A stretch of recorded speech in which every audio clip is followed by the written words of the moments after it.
Hello, I'm Maurice Patel. I'm here at NAB 2011. We're here showing our new product lineup. We're showing Flame Premium 2012, Smoke for Mac 2012, as well as our Entertainment Creation Suites 2012 for 3ds Max and Maya. We're also showing some new technology that we've added to our creative finishing solutions, Flame and Smoke, particularly in the areas of relighting and redimensionalization. I think the move to the Mac is part of a larger picture. I think what we've been seeing in terms of high-quality post-production is that the digital technologies have been moving at a very fast rate. So it's not only that the Mac platform has become a very powerful 64-bit, multi-core system with hugely powerful graphics, which is obviously one reason why we chose the platform. But on top of that, there's been this significant move towards digital formats. There's these new high-quality digital formats, and this is really changing what's possible in post-production. If you wanted to do high-end post-production a few years ago, you would have to invest significantly in tape decks. You would have to build a large infrastructure. You'd have to build high-performance networking. The digital technologies progress at such a rapid rate that you're now able to do a lot of what used to cost you, hundreds of thousands to sometimes millions of dollars at a much lower cost. And that makes the technology more accessible to a broader range of professionals. Smoke for the Mac was part of our initiative to take our technology that's used in high-end post-production and make it much more broadly accessible and leverage these transitions in technology that are happening. As I mentioned before, the fact that you have high-quality digital media, you don't need to have a huge infrastructure to create this content. We launched it about a year ago, a little over a year ago actually, and what we've been really interested in seeing is all the new types of customer that are starting to do high quality finishing work. For example, we're featuring here at our show a customer of ours called Voda Studios. They're a photography studio. They do high-quality still photography, and they have a website, and they wanted to put a high-quality video on it, and they wanted to have a really good film-like look, and so they use products like Smoke to actually help create that quality content. We have Boogie Studios, another company. That's an audio post-production facility, which would never have dreamed of entering visual effects post-production 3 or 4 years ago because of the cost, but now it actually added a Smoke for Mac, as well as a digital entertainment creation suite, and is now doing CG and visual effects as part of their workflow, again, because the cost of entry has become significantly lower. What does that mean? That means that professionals from all walks of life are now adopting these workflows and these digital workflows, these new workflows to create high quality, highly finished content. And that's why our slogan for Smoke for the Mac is, don't just edit, finish. Now you have access to this technology. You can create high quality imagery easily and efficiently. Our solutions work very well with a wide range of formats. First of all, whether it's DPX, whether you're working with various types of like red footage or these types, you can bring all these new formats into the system, and we work at an uncompressed resolution once it's in the system. Because we do high quality graphics work, we basically do a full RGB pipeline within the application, and then obviously you can render it out and then encode it to various other types of formats. So we built workflows around different types of format.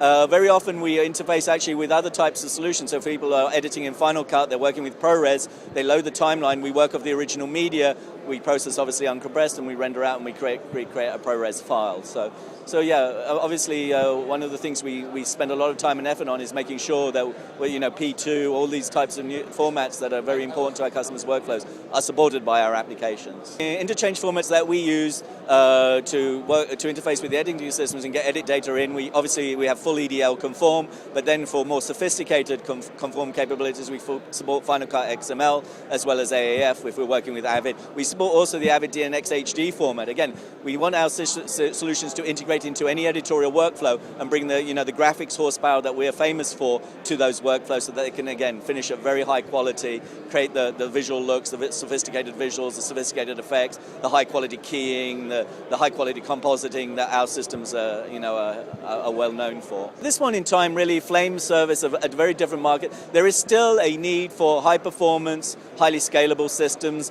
This is still best suited by the Linux platform where you have there are many more slots, you can put more networking cards. I mean, one of the things obviously is facilities have large infrastructures today, the high-end facilities, they need solutions that can support the infrastructures they have, and that requires some specific types of solution on our end, and that's what Flame is addressing, that high end. One of the things we did with Flame is actually create Flame Premium, and Flame Premium is a combination of our grading technology, Luster, our editorial finishing solution, Smoke, and obviously our Flame visual effects system.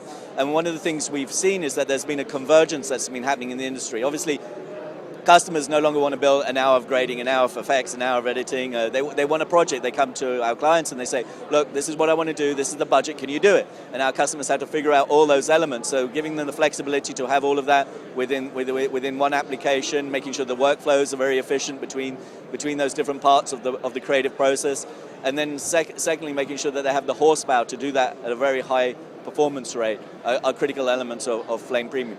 At the same time, continuing to innovate the creative capability, and that requires really pushing the graphics cards so we, for Flame, we need, the best graphic cards that are available in the industry, because we're doing these new technologies like relighting, which is image-based lighting, and we want real-time and interaction for those high-end post-production workflows.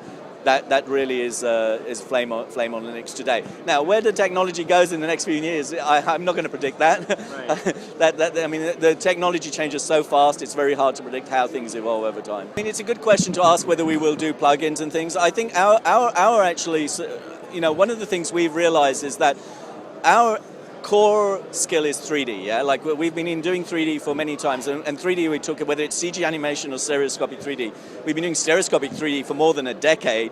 I mean, involved in early projects such as Beowulf with our technology. So we have extensive experience not only in CG animation, but stereoscopic 3D. When we look at what the requirements are for our customers to be creative in this area, and they really need much more integrated, sophisticated graphics technologies, we see grading as part of that, rather than a add-on plug-in to the working workflow. I think once you go down that route, what's happened is that the color grading technology in 2D has become heavily democratized, and the reason it's become democratized is it's technologically easy to do.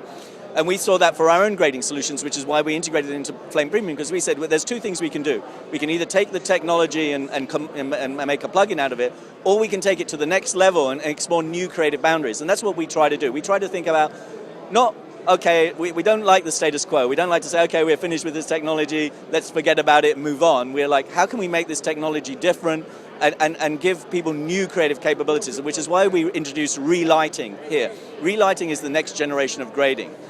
When we were talking to our grading customers and some of our visual effects customers who are heavily involved in look development, the one thing they said very clear was that grading in stereo is very, very difficult. There's no really well-known or proven solution for it, because you're trying to create 3D look development using two 2D images, and that's not easy. So we said, well, if you can remap it into a 3D environment and change lighting, change the cameras, and you're using virtual cameras and you reshoot it, that will give you more flexibility, and they were very interested in the options, so we worked on this ability to work in a full 3D environment when you're grading, and really grade not in 3D in terms of grading two stereo pair images, but grade in a 3D environment. And that's, we've had 3D action in Flame that's now due to do compositing in a 3D environment. We've now expanded that to grading. So our approach has really been to explore innovation in grading technology rather than just take what we have and make a plugin out of it. Yeah, we actually just published a productivity report on Smoke. We worked with Pfeiffer Consulting. They did the productivity study for the Adobe products, the CS4 and 5, I think. And they also did a previous study for us on Max and Maya. And we asked them to look at that finishing workflow, what people do when it comes to creating high-quality keys, color correction, visual effects, paint, retouch, object removal, the things you always want to do to make your image look perfect. And what we saw was that there's about a 35% gain when you can do that all within one integrated environment, rather than using a series of plugins, yeah? And because often you have to render, change, transfer media, you then put it back in your editorial timeline, someone wants to change the background, you have to kind of repeat the process. It's not very iterative.